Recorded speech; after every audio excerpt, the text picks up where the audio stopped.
Bonjour à tous les amis, merci encore pour votre soutien, gratitude et bienvenue dans cette série de 2 vidéos consacrées à la notion du temps. Je suis personnellement passionné par la théorie quantique et les recherches notamment d'Albert Einstein et je vais tenter de vous expliquer dans cette première vidéo pourquoi le temps n'est qu'une construction de notre esprit. En fait, toutes les choses existent simultanément. Tous les événements se déroulent en même temps.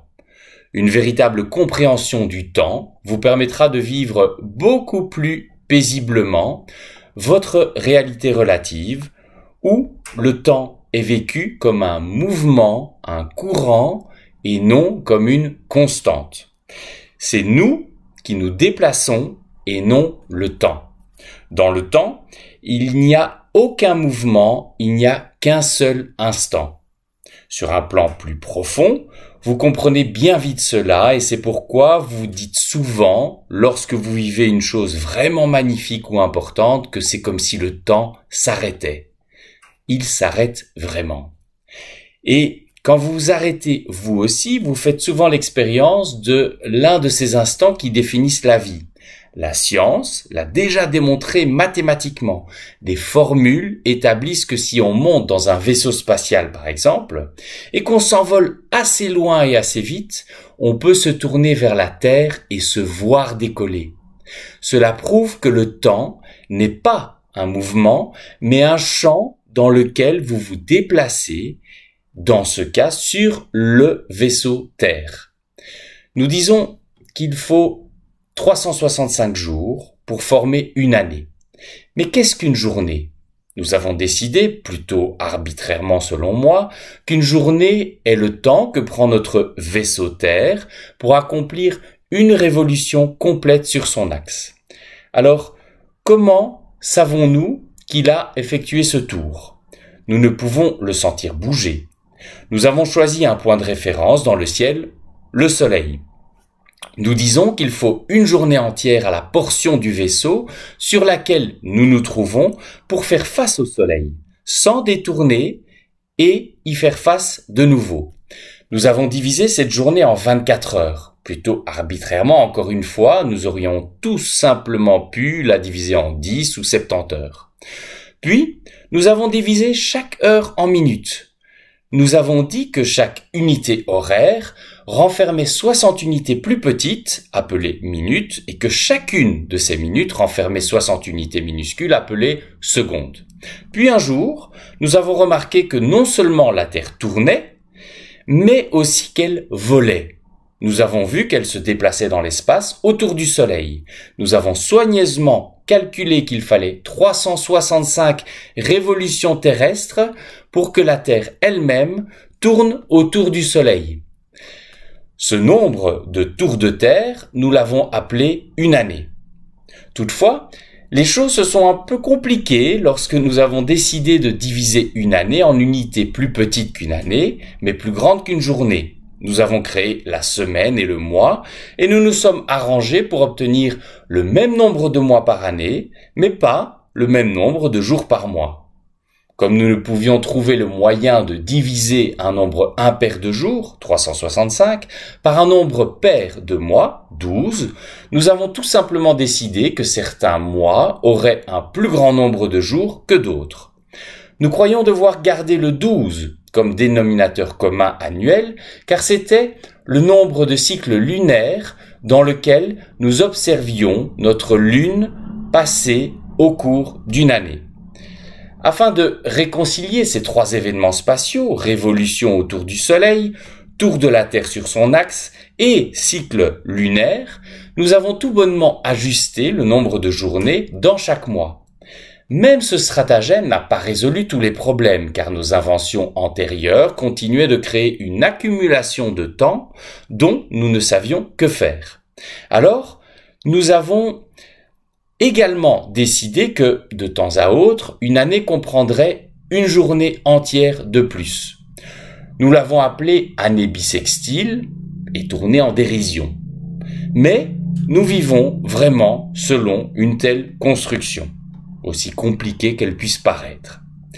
Nous avons tout aussi arbitrairement créer des décennies et des siècles basés, il est intéressant de le noter, sur le 10 et non sur le 12 pour mesurer davantage le passage du temps.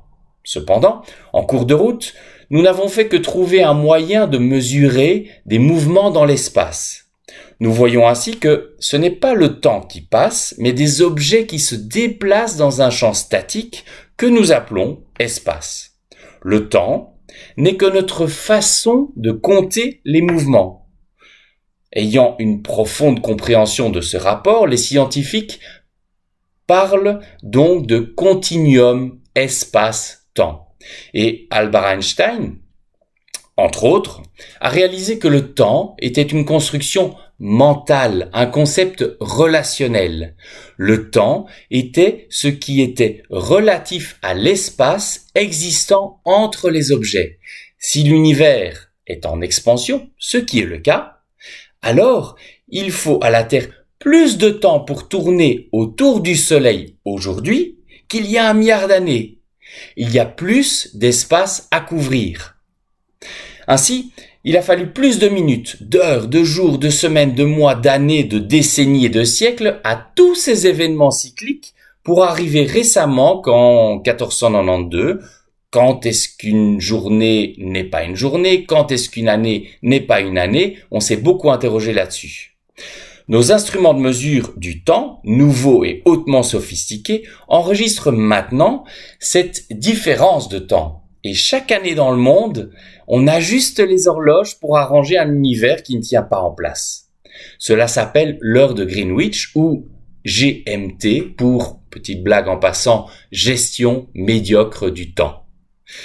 Selon une théorie d'Einstein, puisque ce n'est pas le temps qui se déplace, mais l'homme dans l'espace à un rythme donné, celui-ci n'a qu'à augmenter ou à diminuer l'espace entre les objets ou sa propre vitesse de déplacement dans l'espace d'un objet à un autre pour modifier le temps.